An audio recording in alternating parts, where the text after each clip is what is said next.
Honestly, I'm shocked that this is the first review I've done for a Dragon Ball Z figure on this channel. Back in 2012, I bought the SH Figuarts Piccolo and Super Saiyan Vegeta figures, and they single-handedly reinvigorated my love for action figures. I'd never seen figures with as many accessories, as good sculpts, and as great articulation before. It's safe to say that without those two figures, I would have stopped collecting years ago. After I got those two, I was hooked. I quickly got Trunks when he came out. Then they started releasing figures I really wanted. Saiyan Armor Vegeta came out, and he is still, to this date, my favorite figure that I own. I'm not so crazy about powered-up versions of characters, so this one really appealed to me. My favorite villain in the series came out next, and saw an extremely well-done figure. In 2014, the figure that I had wanted since I started collecting the line came out, Base Form Goku. Just like with Vegeta, I would much rather have a normal-haired version of the character. After that Goku figure came out, I took a very long break from the series, as they just kept kind of cranking out other versions of characters I didn't want, or new characters altogether that I've never really cared for. About a month or two ago, I finally went back and picked up one of the figures that interested me, Beerus.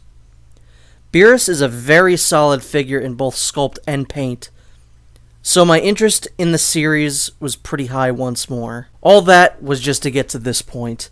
Today, we'll be looking at the SH Figuarts Majin Vegeta figure. I'm very excited to finally have this figure, as Majin Vegeta is not only the highlight of the otherwise underwhelming Buu saga, but one of the highlights of Dragon Ball Z overall. Vegeta is my favorite character, so completing his trio of main Dragon Ball Z looks is great too. Right out of the box, I can say that he looks pretty solid.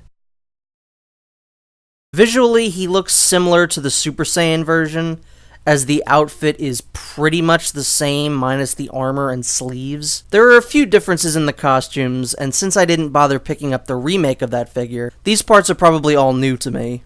The face looks great, but again pretty similar to previous figures, which really isn't a complaint since it's supposed to be the same character, and consistency is good. Obviously, the main difference here is the Majin sign on his forehead. I think my favorite part about the look of this figure is how muscly he is. You can see the veins bulging out of his arms, and it makes him look really powerful. There's an appropriate amount of creasing on his clothes, making it look more realistic, but the straight blue isn't the most appealing. It makes him look a little boring. His articulation is the best I've seen from the Dragon Ball Z figures. Absolutely nothing gets hindered.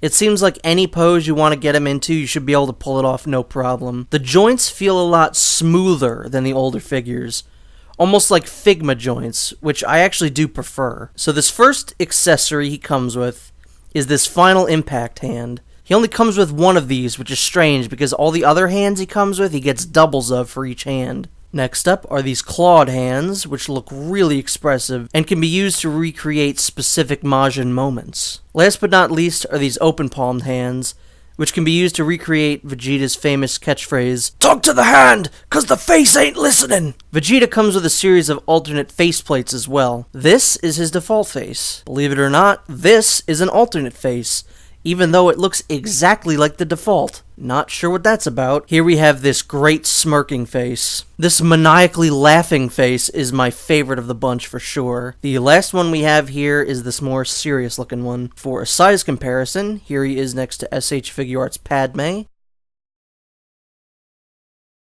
and Mafek's Bane.